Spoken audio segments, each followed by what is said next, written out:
You're listening to the Talking Headways Podcast Network. This is Talking Headways, a weekly podcast about sustainable transportation and urban design. I'm Jeff Wood. This week we're joined by Michiel Huijsman, Managing Director of Soundtrackcity in the Netherlands. We chat about how to think about the positive aspect of urban soundscapes, designing how a place sounds, and how thinking was changed by the pandemic. Stay with us. Today's podcast is brought to you by our wonderful Patreon supporters, past, present, and future. We really can't thank you all enough for the support, whether you've supported for a month or over 5 years. Join this merry band of infrastructure nerds and zoning wizards and support Talking Headways and Mondays at the Overhead Wire. $2 a month gets you stickers, including our Cars Are Cholesterol sticker, and a handwritten note. $10 a month gets you one of our transportation scarves. Thanks everyone from the advocates to the bus drivers that support this show. Go to patreon.com/theoverheadwire to support. That's patreon.com/theoverheadwire. You can also get our transportation scarves, sign up for our daily newsletter started in 2006, or get our audiobook version of Raymond Unwin's Town Planning and Practice by going to theoverheadwire.com. Also, in the show notes, you'll find links to the bookshop.org affiliate store and link to purchase some of our Cars Are Cholesterol merch designed with the great help of Richard Wozensky. Follow him on Instagram at DickDavidSketches if you get a chance. Thanks for all your support, and we look forward to sharing with you what's next. Michiel Huijsman, welcome to the Talking Headways podcast. Thank you for having me. Well, thanks for being here. Before we get started, can you tell us a little bit about yourself? Yes, well, I'm an artist by profession. I'm a visual artist, and I made a lot of artworks in public space, lots with light, so night art. And then I did a quite funny turn. My partner, Renate Zensnik, she started a project with sound artists, and she asked me to be the manager, sort of. So that's how I got involved in 2009 when this all started. Well, that's really interesting. I mean, sound is such an interesting thing. You said you'd been a visual artist. Is there something about sound that interests you or that you knew you were interested in when you were younger? Yeah, I played different instruments, but I wasn't so into sound. But when Renate asked me, in a couple of years, I got really hooked on the sound. Yeah, I think sound is really interesting. Sound in public space, it's a sort of connector between all the living and non-living things. So it's a sort of interspace, a trespassing thing. So for me, these aspects were very interesting. So I got hooked. And as you can imagine, as a visual artist, I'm also a sort of intruder in this sound field. And Renate is from theater. So she's a theater director. So she also has this outer view on the subject. And I think this gives you lots of freedom to think, freedom to do stupid things, freedom to get people connected who otherwise won't have connected with each other. So it's kind of non-disciplinary exercise. And you can be experimental too. Yeah. That's the funny thing about it. Yeah, that's nice. You're at Soundtrackcity. Can you tell us a little bit about how you got started and how you got into urban sound specifically? When Renate started this project in 2009, the idea was to connect different artists from different disciplines and get them to make sound walks. So sound walks with headphones through the city with a length of approximately 60 to 90 minutes, sort of theater play in public space. And the first 7 years, this was what Soundtrackcity did. We produced these walks and we experimented with this medium because we thought this is a relatively new medium and it's not like the opera or a concert. You can still do a lot of experiments. So we asked composers to work together with an architect or a theater director, with a musician, things like that. Really beautiful pieces of art came out of it. And then the organization changed a little bit and we became a sort of tour operator because all these walks, I think 25 to 30 walks only in the Netherlands, we organized them also with a group of volunteers. So we got a lot of public and a lot of contacts and people walking around with these headphones.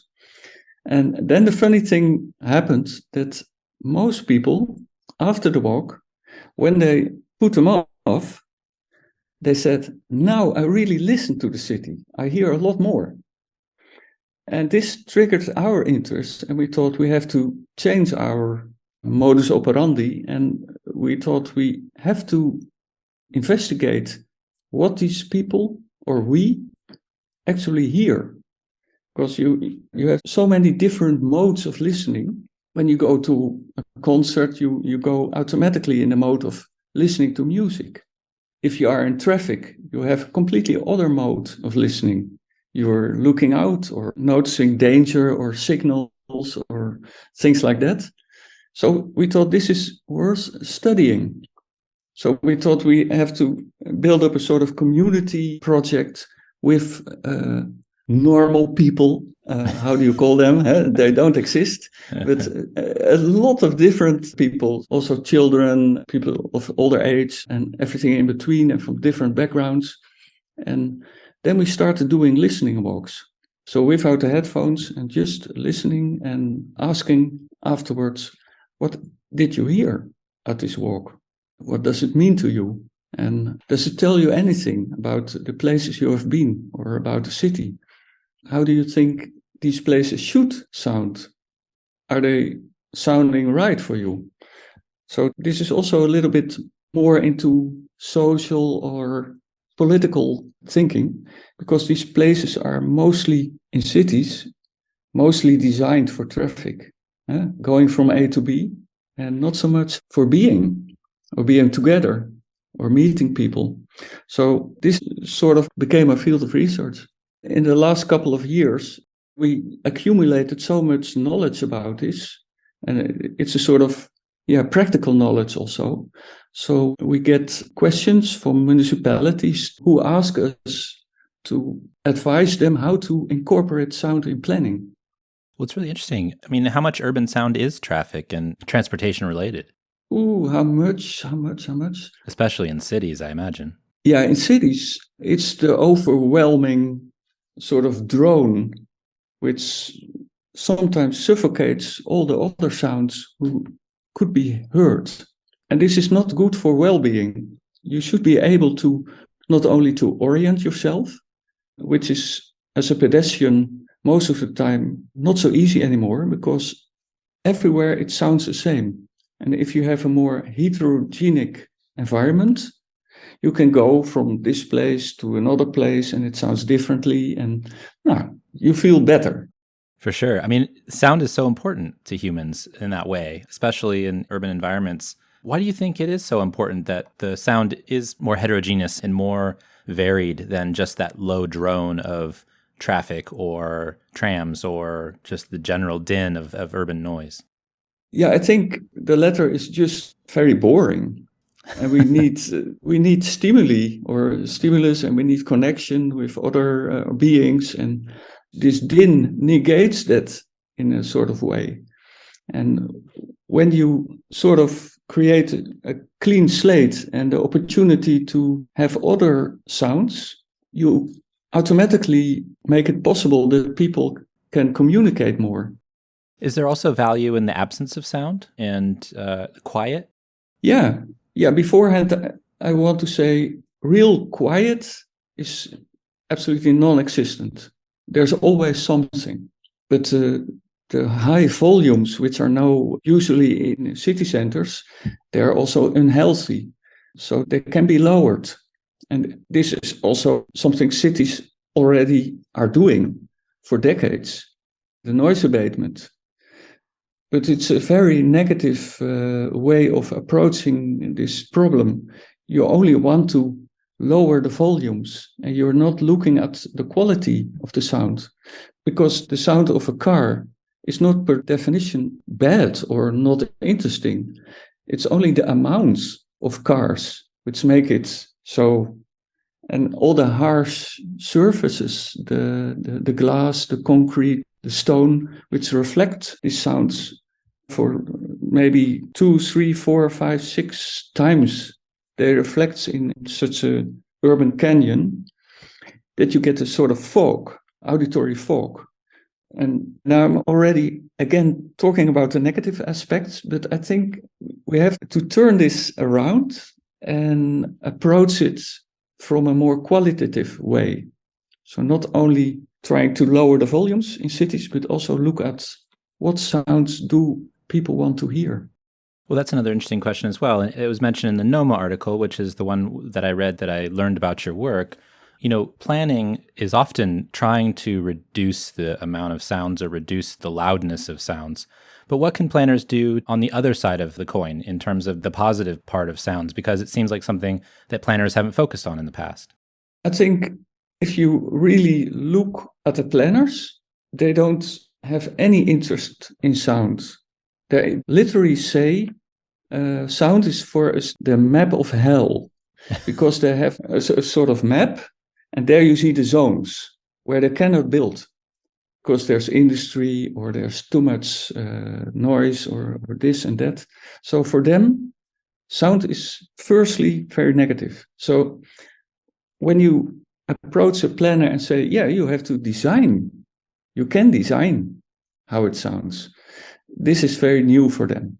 But in Rotterdam, we now do it for 2.5 years advising, and it kind of works. So for them, it's also an ear opener to incorporate this in the planning process. And basically, it comes down to softening.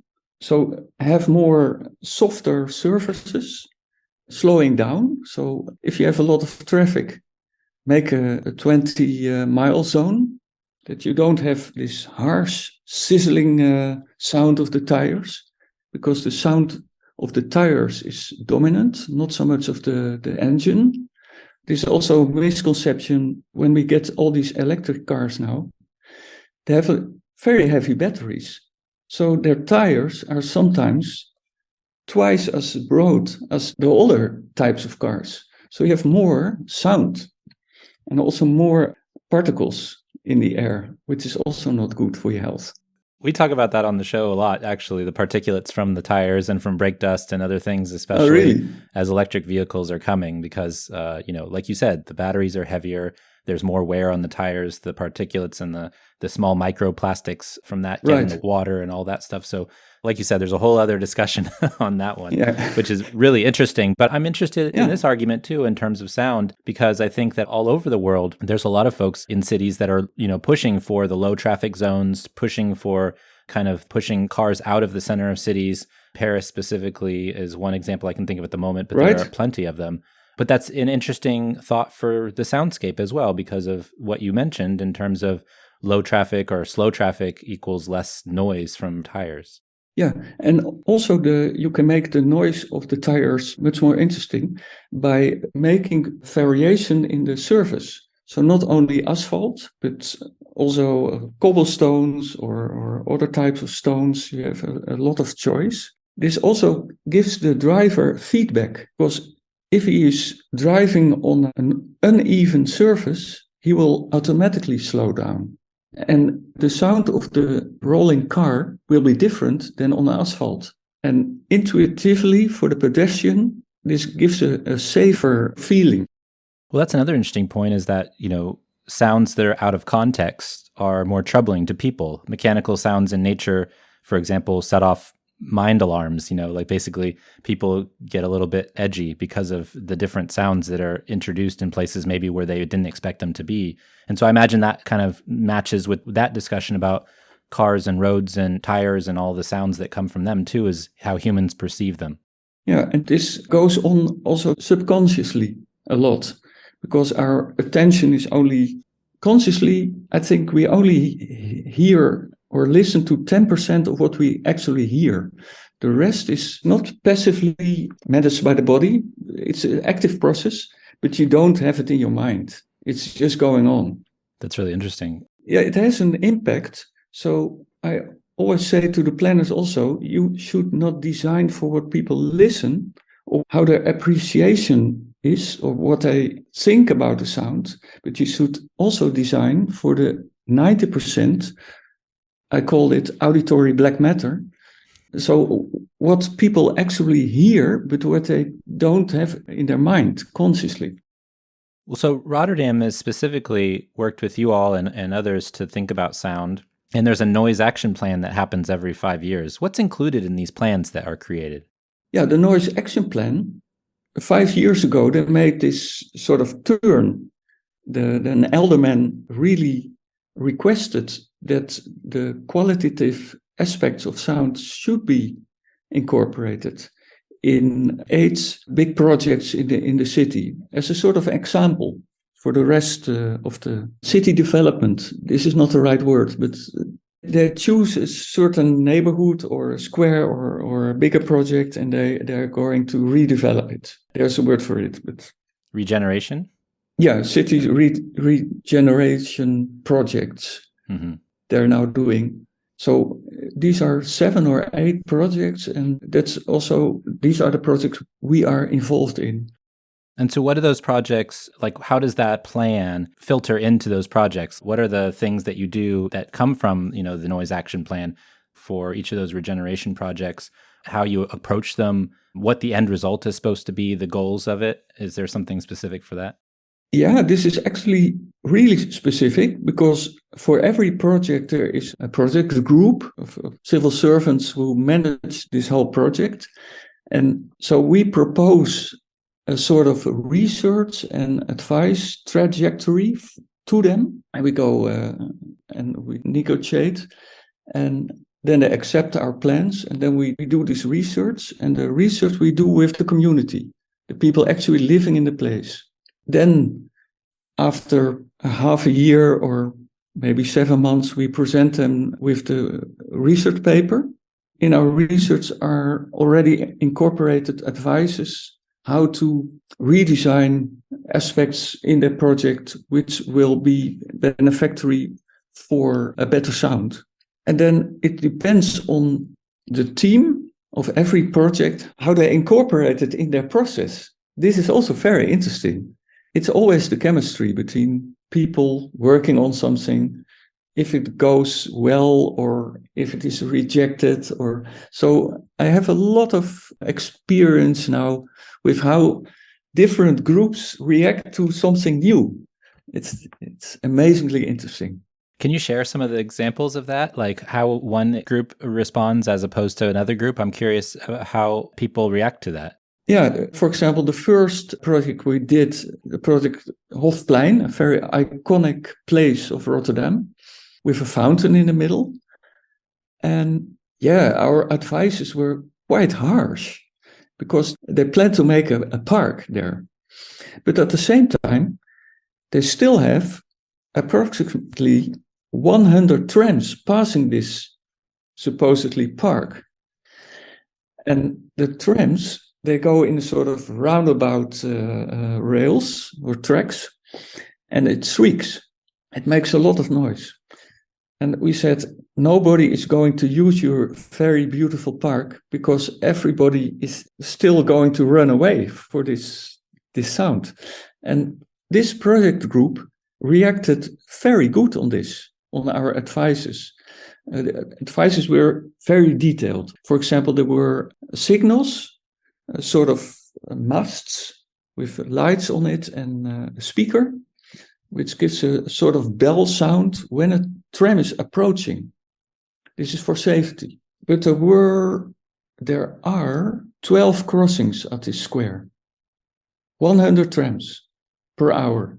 You can imagine there's always a bell. There are always many more bells ringing at this square all the time. So what we saw is people visiting the square are not paying attention anymore to these bells because it's part of the nervous soundscape. So we said, you do this for safety, but it has an adversary effect. People don't pay attention anymore. You have to do something about these bells or this bell sound. And they're also going to do that. So they're going to get rid of the bells completely or just have them only every once in a while? Completely is not yet out of the question, but I think they cannot do it for safety measures. So we propose to lower the volume, first of it. Also play another sound, nicer sound, because this is like this. Ding, ding, ding, ding, ding, ding, ding, ding, ding, ding, ding, ding, ding. That is, you get agitated by such a sound. You want to run. And the purpose is that you have to stand still because the tram is approaching. But it's not the right sound, psychologically. So we also pointed to Japan, where in Japan they play a lot with sounds in public space, and they have different kind of melodies which have different meanings. For example, every train has a sort of sound. When the sound is played in the station, this particular line is coming in. We don't know this, but every citizen of Tokyo knows. We said, yeah, you can play with sounds also here in Rotterdam. Don't use it only as a sort of signal. I didn't even know that in Japan that there were train sounds specifically tied to each train. I mean, it makes sense. Yeah. If you use a bus line or a train every day, it seems like it would make sense that you need to, differentiate. And that's a way for maybe visually impaired folks to know exactly if their train's coming, right? You have another output that allows people to be in the same space as everybody else, even if they have different abilities. Yeah, right. And it works both ways. Also for the not impaired, visually impaired people, this frees up space to look at other things and not only to have to look to the number of the train. You just hear it and you think, okay, I go. So it's a more multi-sensory approach. Are there other sound designs for Hofplein, outside of the trams? Was there something else that you all did for that square? Yeah. We advised to sort of sculpt the ground, the surface. Because if you create a little slope or a hill, at best from grass or open soil, this is very good for the acoustics. For how sounds not only reflect, but get absorbed or shattered. Yeah, it's not so much we are not so much thinking about the sound from the source, the sound from the tram or for the automobile or something else, but we are really thinking about how is this sound sort of modulated in space itself, because this you can work on. So if you make more open soil or more differentiated soil, you get more interesting soundscape. So that we advised, and we also advised the fountain in the middle of the square, which is quite big and which is spouting all the time. But this is kind of dull. A spouting fountain like this, it's like the Gulf on the beach or like traffic in the distance. So we proposed to give composers an assignment to make a composition for the water, for the nozzles of the fountain, to make a more modulated sound composition, how the fountain is working. Because now you don't hear the fountain so much because it's not a low traffic zone, it will be. And the traffic there are 6 lanes of traffic around the fountain, so nobody can reach the fountain at the moment. But in the future, when it is a park, this will be pedestrianized around the fountain. And then it follows that you do something interesting with the water sound. You can sculpt it. And they reacted again very positively to it. And just recently, 4 weeks ago, we had a big meeting with different parties, people from the city, but also the people maintaining the fountain, the designer of the fountain. And this meeting was underneath because there's a huge cellar under this fountain. And we could practically discuss what are the possibilities, also the technical possibilities for such a composition. So this is again, I think this team reacted really good, and they constantly come back to us to ask for additional advice or to talk about it. That's really interesting. I'm so glad you all are working on that. During the pandemic, there was also kind of a change in the soundscape, and I wonder if you noticed that.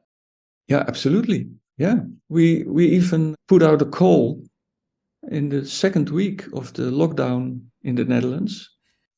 I can send you the link because there are also English language reactions from people who describe how the soundscape changed. What were some of the reactions that people had? What were some of the inputs that you got from folks? Basically, that they heard more. more different sounds, and also from a further distance. So your sound horizon was suddenly very broad. Most of the time in the city, it's very near and you don't hear sounds from far away. And it was also a different time because people weren't allowed to go to work. So they did a lot of strolling in the city. So they had a different experience, maybe. I think this was an ear opener for lots of people that they could think about, well, the city isn't predestinated to sound like it sounds, but it can be completely otherwise. So that pandemic had this sort of positive effect. What's your favorite urban sound? What's your favorite sound from cities? I think the first thing which springs to mind now is the gathering of a certain bird, the starling. They gather in autumn, so this time, in huge groups, and they sort of murmurate in the air. And when they approach you, you also hear them. And I think this sound is, I like it very much. Yeah, I can just look at it and listen to it and think about nothing. What is the Urban Sound Lab? What's the process and work that goes into that? Yeah, the Urban Sound Lab is really a bottom-up community lab in the south of Amsterdam. And constantly we do different workshops. And people go out and about with little recorders and record sounds they appreciate. And in the workshops, they exchange experiences about these sounds. It's a sort of low-level experimenting place for us. It's really interesting. What kind of sounds do folks bring back? Is there anything that folks bring back more often, or are there rare things that are very exciting? It's quite exploratory. So people don't know most of the time what they bring back. They really explore or experience new things and then put their sounds on a digital map, an online map. And there they can attach certain emotions to their recorded sounds, which is quite interesting because everybody has different emotions with the same sounds. So it's also good to know. So there's not a solution. There's also not a normal human being where we should design all the soundscapes for. It doesn't exist.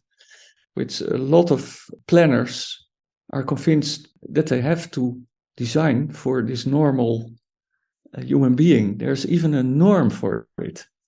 And then I tell them, do you know, only 12% of the population fits this norm. So you're planning for a minority. You have to plan for everyone. And then they say, yeah, but this is the norm. No, I say, this is not good. You have to plan also for the impaired people and for nobody is the same. And then they're a little bit confused and they think, yeah, you cannot do that because they're used to play by the norms. And I say, yeah, you just have to offer as much different things as possible. So there's always something for everyone, or as much as possible for everyone. So this is also this mantra for me of the heterogeneity. If you have a lot of different kinds of sounds, people will find something they like. It's really interesting, the fact that there's so many people that have different opinions on sounds and whether they like them or not. You know, some people can't stand music. Other people, it's their life. Yeah. I think I read somewhere somewhere in the Netherlands, there was an argument over a playground where, you know, some people love the sound of children playing and other people hate it. So there's those differences between what people like. And so, like you said, designing for one group is not going to make everybody happy. No. And I think you have to discriminate in this case with the playgrounds and give the children the chance to play. Even if people are complaining, they have been children also. They should know. You scream. You have to scream. It's no, that's not right. It's so funny, as you get older, you kind of grow less tolerant to louder noises, I feel like, or parties Yeah, next door or things of that nature. But it's something that we all did. I think about that from time to time when there's a party across the street. I'm like, well, it's bothering me now and my baby's trying to sleep. But when I was that age, I was probably the one making the noise. So it has come full circle. I'm sure that I woke somebody's baby up, and yeah, I'm kicking myself for it. yeah. Yeah. That's funny. But you're completely right that sound sort of accumulates in your body in your whole life. So, and sometimes your environment is just too stressful. And this drop in the bucket, this party, it can be a drop in the bucket for you personally. And then, yeah, you have to cope or you have to talk with them. It's not so much about the sound, it's about how you handle it. Yeah.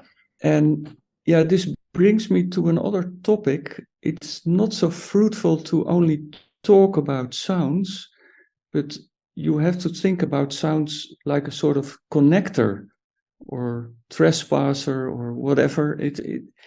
Everything which moves makes a sound. Everything. So not only living things, but also the Alps here in Europe. I definitely they should make a sound because Africa is pushing these mountains up, but we are just too tiny to hear these sounds. So yeah, my theory or my approach is sound is a sort of connection between you and maybe the source of the sound of.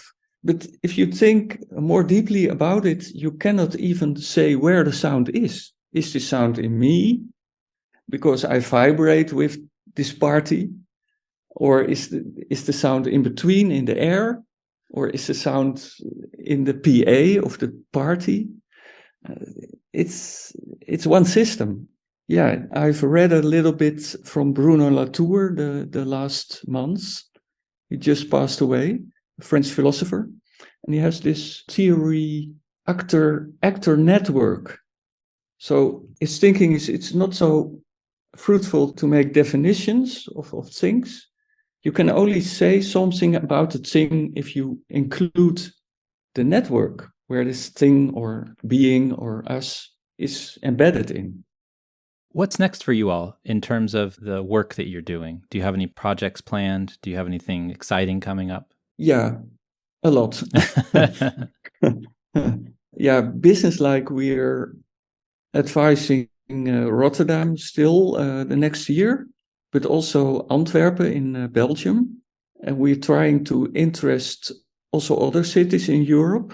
And of course, dot on the horizon for me is I want to work with cities in other cultures. So yeah, I've never been there, Lagos or Singapore or yeah, really another culture, because if you only are in your European Western culture, you miss a lot, I think, also sound-wise. Yeah, that's an interesting thought. And what we also going to do, we are going to write an inspirational guide for designers, city planners, designers, because we cannot be everywhere. So we thought we sort of aggregate all these advices and make a sort of inspirational guide for other cities so they can do it themselves. I look forward to reading that. I want to be inspired by sound. Where can folks find you if they want to look up your work or if they want to find you online? Soundtrackcity.net, that's where we are. We also have very nice guides. Maybe you have seen this one? I saw that one online, yeah. Yeah, do-it-yourself guides, different kinds of listening, sort of scores for listening. Awesome. I have one more question before we wrap up. For example, if US cities wanted to start thinking about, how to design soundscapes or putting sound in their planning programs, what would be the first thing you suggest? The first thing I suggest is that you appoint in a particular team somebody who is responsible for this aspect, for sound. Because if there's nobody responsible, it will be neglected. That makes a lot of sense. We now have, chief heat officers, we have climate officers. Yeah. There needs to be a sound officer now, I think. Yeah. Of course, you have to be wary for this compartmentalization. Yeah. That there's an officer for every tiny aspect.